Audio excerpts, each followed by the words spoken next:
Let's talk about AI. When I say that, what comes to mind for you? What do you think about? I think about the feeble minds of humanity and how easily replaceable we are. And that there is the possibility for a dystopian future in which AI controls most of reality. Ilya, one of the co-founders of OpenAI, said that AGI has the ability to control stable dictatorships in perpetuity. What this means is that we can create mental models and we can create systems and operations and procedures that allow dictatorship to run in perpetuity. It's not very difficult. It's happening in China. China owns 50% plus of all the surveillance cameras in the world. They have central bank digital currencies attached to WeChat, WePay. They have their social credit score attached to jaywalking. So if you jaywalk, your WeChat gets deducted. That's crazy. Money. And if your credit score goes down a certain level, you can't buy food, you can't travel, you can't leave the country. And in fact, now, shout out to Elon, if you're under a certain credit score, you can't charge your Tesla. So if you think that that just stops in the United States, or stops in China, and is not coming to the United States and to the rest of the world, well, you're sadly mistaken. So do you think And it's Elon's going to create that super app? Well, I think he's competing for it, because if he's not going to do it, he's going to get fucked by somebody else. So how do you play the game? I mean, you own Neuralink, which is the implant into people's heads. You own, well, he used to own part of OpenAI, but now he's in the entire X.AI game. He owns the social media company that feeds the AI with infinite information. He owns the car, so he can feed the AI infinite information of people's movements.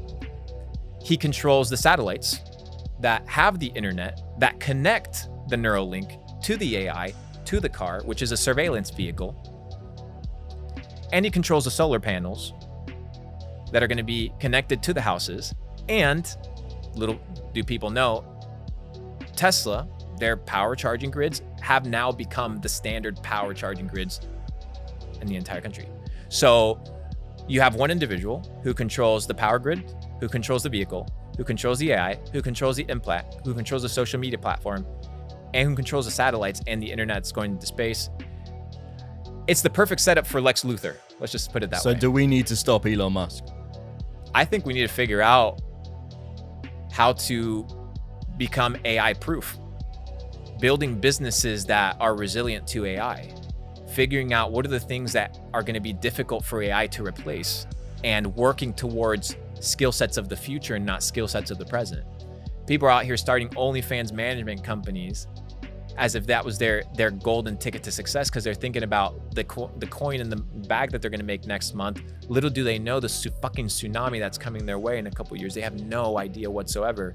So your ability to anticipate trends is your ability to ride trends, and you ride trends and you get rich. So it's not merely a concept of luck, it's a concept of probability. I got smacked in 2017 with crypto. I knew crypto was going to come back. It already come back from the next Bitcoin halving. It pumped. I knew social media was going to play a big part of it. I didn't know how it was going to play a big part of it. I just was familiar with the CZ and Binance ecosystem, so I bet on him. He was the fucking best winning horse in the entire game. Maybe I got lucky. Who knows? I don't think so. I was in the right place at the right time. I was buying BNB in 2017 for $2 when the exchange had just opened. I was on that shit. So if you increase your probabilities, you develop your skills to become AI proof, or develop skills that are difficult for AI to replace, like personal connection and authenticity and truth and creativity and critical thinking and love and empathy and humanity, and you develop that shit and stop being an NPC, then I don't think you need to really worry about AI. And I think that there's always a place in the world where, even though there's shit happening like totalitarian control, like in China, there's other places in the world that aren't gonna be so crazy.